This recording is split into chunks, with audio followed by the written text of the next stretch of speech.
Hello, good morning to all of you. Today I am here to discuss about FYBSc paper second modern physics. Today we discuss on the unit second one of the chapter that nuclear detectors. Myself, Mr. Gaikwad Sanjay Lakshman, Assistant Professor, Department of Physics, Mahatma Phule AC College, Panvel, District Raigad. Friends, this is the first slide in which we see that these are the some pictures of the detectors which are available in the market which can be detect the nuclear radiations. Before going to details about that, what are the nuclear radiations?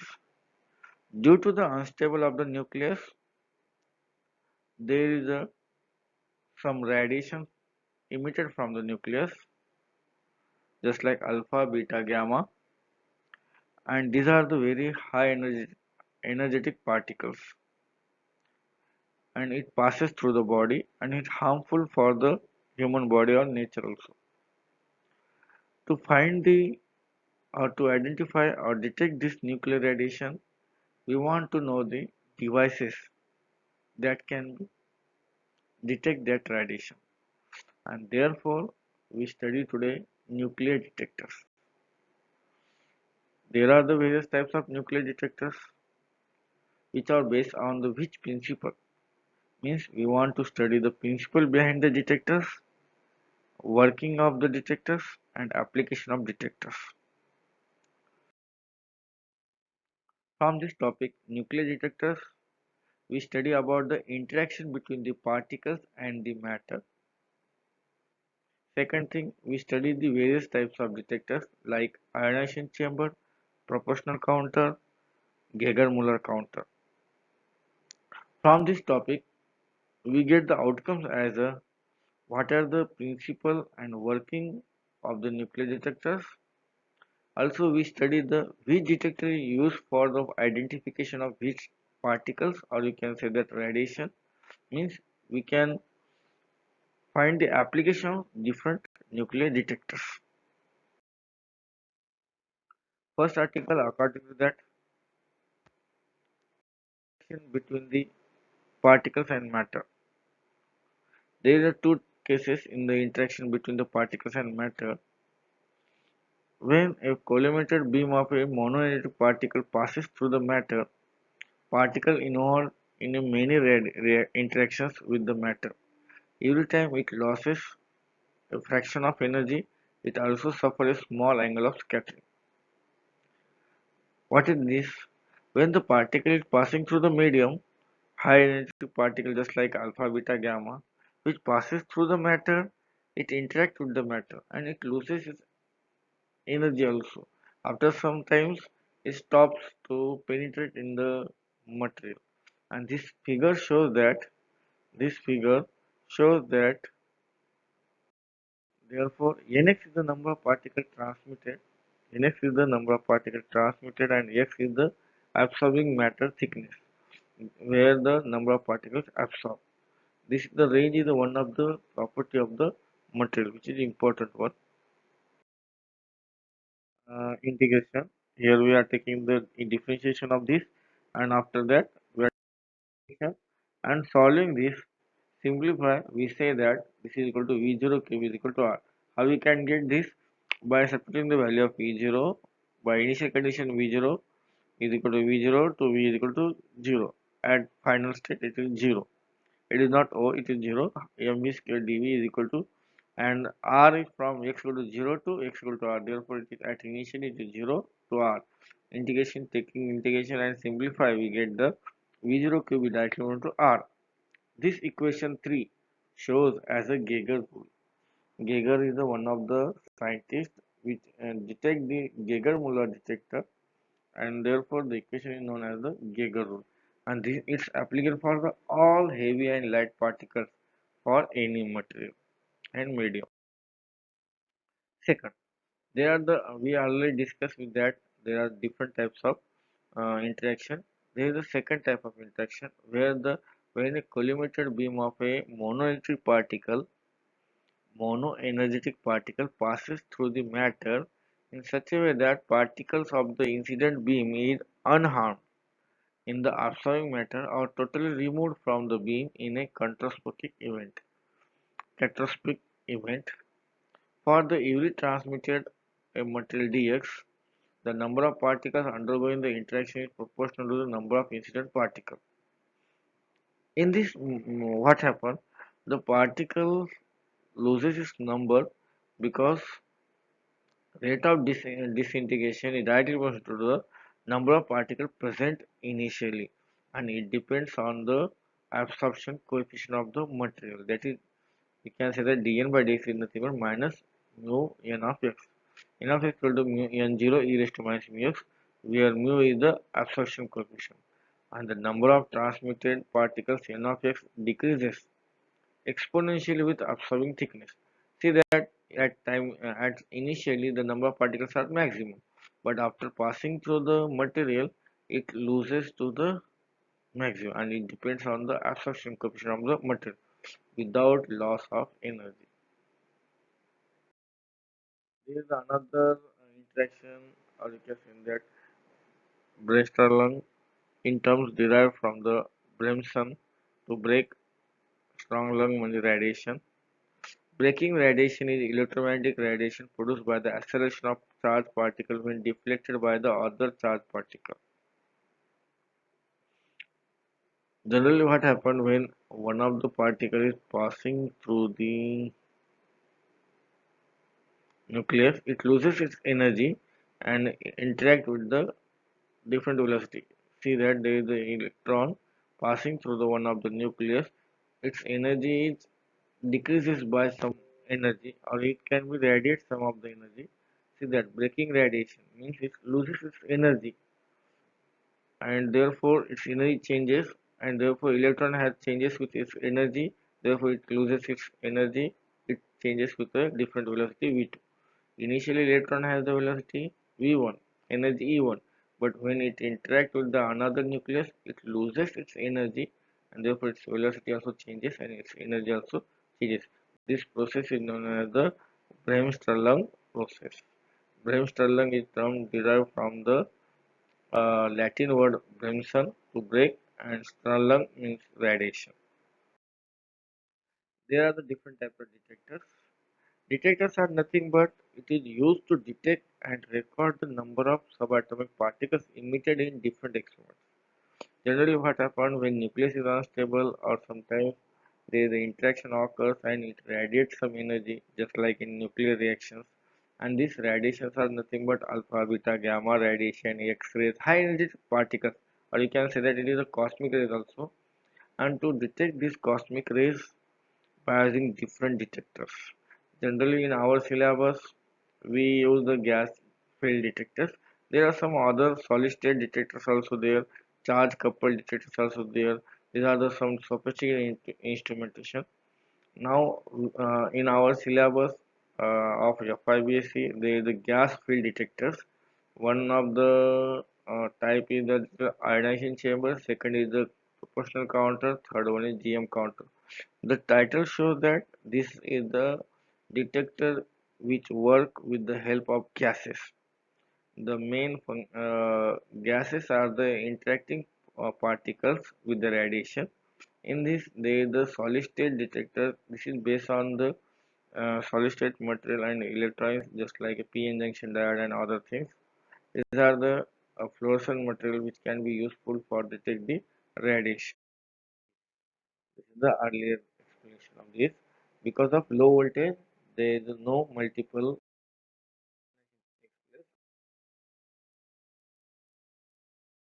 ionization chamber because it will not produces increasing the ion phase due to the gas amplification because of low voltage. The application of the ionization chamber or detector, it is used in the nuclear industry. It is used in the smoke detector, medical physics, radiotherapy. There is a wide application of this detector. how the particles interact with this, and uh, positive ions move toward the cathode and negative ions move towards the anode, and therefore we get the current, and this takes place. Proportional counter. Another counter is the proportional counter, in which same this is the anode which is connected to the positive terminal of the battery, and see that this is positive terminal, and negative terminal is connected to the cathode. This is the outer cylinder wall, and this is the microwave window, microwave. Ionization radiation enters in the material and it ionizes the gas particles, and this is developed by the scientist John Simpson in 1940. It is based on the again and ionization principle. What happened actually here? See that radiation incident at the anode. But what is the construction of the gas here? There the 90% of argon gas is there, 90% of argon gas and 10% of methane. There is a mixing of the gases. That is iron, argon is 90% and methane is 10% gas. Where the metallic wire,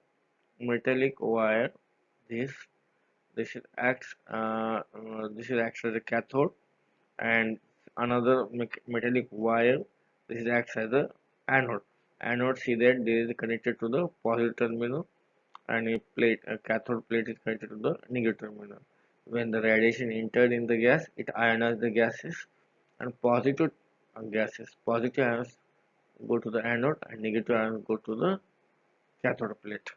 And this anode is made up of the tungsten wire, and the current produced in this is again very small pulse. Therefore, we pass this forward to the pulse amplifier circuit. We amplify the output, and we get the principle. Principle, already we say that this is the based on the principle of ionization. When the particle is low specific ionization passes through the ionic chamber, its pulse produce is too small to be detected. High voltage is increased chamber, it increases it start works in the proportional region. Means the number of particles passing through the gas chamber, it increases the ionization and it is proportional to the applied voltage, and therefore it is called as the proportional region. Output pulse of the current is proportional to the number of initial pairs. Output pulse is directly proportional to the initial ion pairs, and therefore it is called as the ionization chamber. Proportional chamber. What happened actually? These are the some particles. When ionization radiation passing through this, it interact with the particle, and what happens? This electron passes through the avalanche. Avalanche is the sudden increasing the secondary electrons, and it produces the current. The multiplication of gas amplification and the number of ions increases exponentially.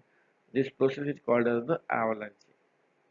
Means what happened when the high radiation particle pass collision with the or interact with the gas molecules, it ionizes the positive negative ions, but due to the high energy of the electron, it ionizes the secondary electrons of the material, and it creates the exponential of the current, or you can say the multiplication of gas amplification, and it causes the number of ions increases exponential. This is called as the avalanche.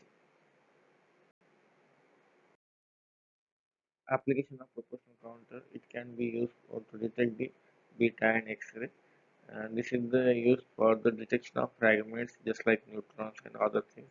It can be used for the alpha, beta, gamma radiation. Also, X-rays below 10 kilo electron volt energy levels. It is used to detect the radioactive contamination detection where the radiation is present. Disadvantage, this counter is that the amplification factor depends on the applied voltage. The applied voltage must be maintained constant within the narrow limit because a slight change in the voltage changes in the gas amplification. Because of the variation of small voltage, it changes the gas amplification, and this is a limitation of this counter. This is a very important detector, or you can say that counter, that is Geiger Mueller counter. This is very important detector. Generally, in many computer exam, it is asked in the exam. You can say that it is very important Geiger Mueller counter. The same diagram is there. There is a chamber where the gas is passed and gases are filled, but there is a gas red and combination is different, and the alpha beta gamma radiation passes through this. Again, it radiates, and there is the cathode which is connected to the negative, and this is the anode tungsten wire. We can say that to the voltage positive terminal of the battery. The development of the Geiger-Müller tube in 1928, that Geiger-Müller counter became the practical instrument. Okay, then it has very popular due to the sensing of the radiation, and also it is a very low cost device. It is the electrical detect based on the multiplicative collection method. It is used for the detection of ionization radiation, and it detects the gamma, X-ray, alpha, beta, gamma, nearly all. Therefore, it is adapted to the neutron also.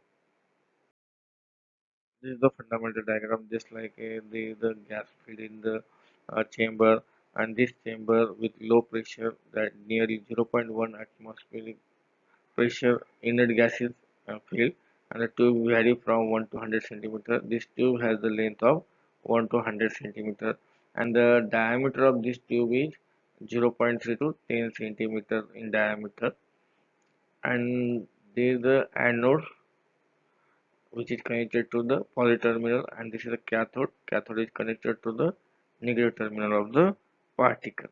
The fine wire anode is made up of tungsten, and the tube of the copper metal acts like a cathode. In this chamber, 90% of argon is filled with 10% of ethyl alcohol. Why we are taking the ethyl alcohol, we mentioned later on. Ethyl alcohol is used as a quenching gas. Quenching gas means it reduces the avalanche, or it can be reduce the uh, it readily ionizes the gas than the argon because of its lower ionization potential. To make the tube high negative suitable potential, see that the in Geiger-Müller counter we increase the voltage up to 2000 volt. It is a very high voltage, and therefore due to this, when ions interact with the gas particle, it again produces the secondary electrons, and therefore it produces the sudden avalanche, and therefore the secondary electrons increases. To detect the radiation, tube has very thin end windows of mica glass which allow has very thin alpha and beta particle pass through it into the counter. Though in the practical counter, it is incapable of recording successive pulses or two successive ionizing events because of they are all the Geiger threshold. Generally, what happens when the alpha, beta, gamma particle passes through the gas ions due to the high energy and high voltage, the electron or positive negative ions, electrons increases the number of electron increases the secondary electrons, and therefore the avalanche takes place. Therefore, there is the dead time. These are the characteristics of the Geiger-Müller counter. The time length for which counter cannot record the pulse is called as dead time. Because of the avalanche, for some time the device is going to die, just like dead time, in which we cannot record the readings. Recovery time, the time lag for which counter returns its initial value and note the next pulse, is known as the recovery time. How fast the device is start the work, and therefore this is the some application of detector. This is Geiger-Müller counter detect the alpha, beta, gamma particles, X-ray. It detect the radioactive rocks, minerals of the materials in the course of mineral prospectors or mineral collector, to check for the environmental level of radioactivity for fire and police first responder of analysis for making initial determination of radiation risk. Is the Geiger-Müller counter. It is a very now I acknowledge myself to the I am very thankful to the principal J. Thakur sir under whose motivation we try to develop this ICT teaching tool, and my colleagues Dr. Paresh Gaiker and Ms. Ankita Angre, who's helped me a lot for prepare this presentation and this topic. I'm here thanks to all, and I use the study material as a references, textbook of FIBC, and some diagrams and other things take from the internet. Thank you.